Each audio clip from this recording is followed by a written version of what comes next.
Welcome to Anna Story Tales.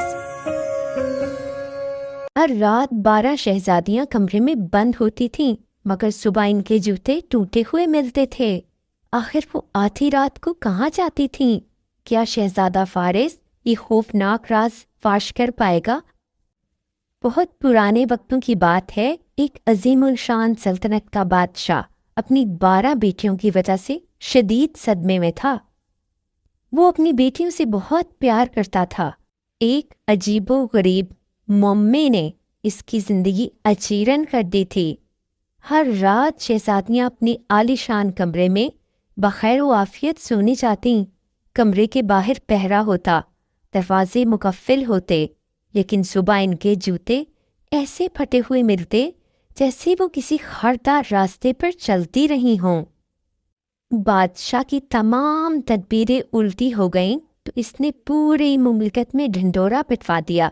जो कोई भी 3 दिन और 3 रातों के अंदर ये पता लगाएगा कि मेरी बेटियां रात को कहाँ जाती हैं और इनके जूते आखिर कैसे फटते हैं, इसे इख्तियार होगा कि वो मेरी 12 बेटियों में से किसी एक को अपनी शरीके ख़यात चुन ले और मेरे बाद इस तख्त का वारिस बने। लेकिन अगर वो नाकाम रहा तो इसे उम्र भर की कैद या मौत की सज़ा दी जाएगी।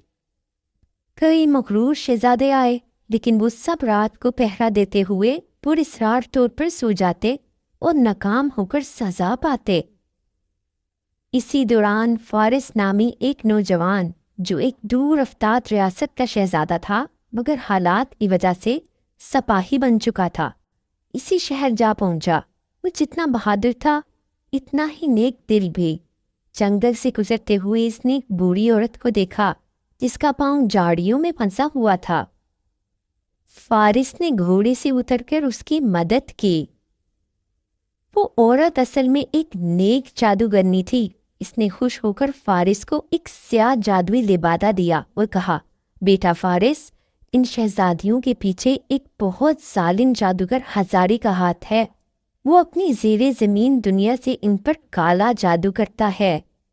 शहजादियाँ तुम्हें पीने के लिए जो मशरूब देंगी, इसे हरगिज़ ना पीना, क्योंकि इसमें जादूगर हजारी की तैयार करदा नींद की दवा होती है।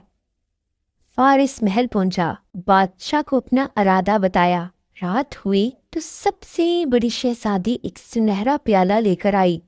इसकी आंखों में एक जादुई कशिश थी, मगर फारिस होशियार था। इसने प्याला होंठों से लगाया, मगर सारा मशरूब चुपके से अपनी ताड़ी में छुपे हुए रुमाल में जस्ब कर दिया। थोड़ी देर बाद इसने खराटे लेना शुरू कर दिए। शहजादियां खुश हो गईं और कहने लगीं, हजारी का जादू काम कर गया और ये बेवकूफ़ भी सो गया। आधी रात को आलिया ने अपनी बिस्तर के नीचे लगे एक खुफिया हैंडल को घुमाया। अचानक फर्श 2 हिस्सों में बट गया और नीचे की तरफ जाती सीढ़ियां नमूदार हुईं। फारिस ने फौरन जादुई लिबादा ओढ़ा और गायब होकर इनके पीछे हो लिया।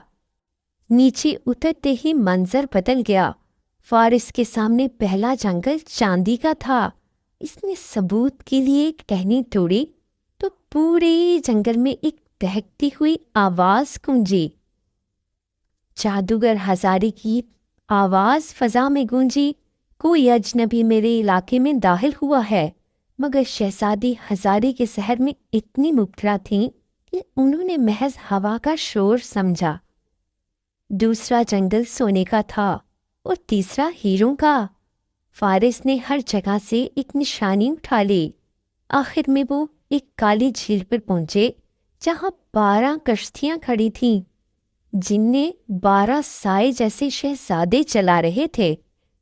इन सब के पीछे एक ऊंचे दरख्त पर जादूगर हजारी बैठा था, जिसके हाथ में इंसानी खोपड़ी वाला असा था। जादूगर हजारी ने अपनी करख्त आवाज में कहा, नाचो मेरी शहजादियों, नाचो, तुम्हारा रक्स मुझे ताकत देता है। मौसीकी शुरू हुई और शहजादियां किसी कठपुतली की तरह नाचने लगीं। ने देखा जादूगर हजारी इनकी जिंदगी की चमक छीन रहा है। फारिस ने जादुई लिबादा उतारा और खर्च के कहा, रुक जाओ हजारी, तुम्हारा जुर्म अब खत्म हुआ।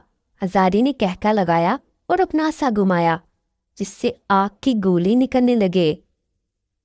فارس نے جادوگرنی کی دی ہوئی ڈھال نکالی اور ہزارے پر ٹوٹ پڑا۔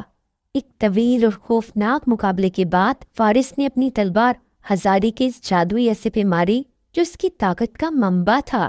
عصا ٹوٹتے ہی ہزارے چیختا ہوا دھوئیں میں بدل گیا اور اس کی زیر زمین سلطنت لرزنے لگی۔ اچانک ایک دھماکہ ہوا اور فارس نے خود کو شہزادیوں کے ساتھ بادشاہ کے دربار میں پایا۔ جادو ٹوٹ چکا تھا اور شہزادیاں ہوش میں آ چکی تھیں۔ فارس نے بادشاہ کے قدموں میں چاندی کی ٹہنی، سونے کا پتا اور ہیرے کا ٹکڑا رکھا اور پوری داستان سنا ڈالی۔ بادشاہ کی خوشی کی انتہا نہ رہی۔ شہزادی عالیہ جو فارس کی بہادری پر دل ہار چکی تھی، اس نے خوشی سے شادی کے لیے ہاں کر دی۔ بادشاہ نے دونوں کی دھوم دھام سے شادی کی اور فارس کو اپنی سلطنت کا ولی عہد بنا دیا۔ یوں جادوگر ہزارے کا نام و نشان مٹ گیا اور شہزادیوں کے جوتے پھر کبھی نہ پھٹے۔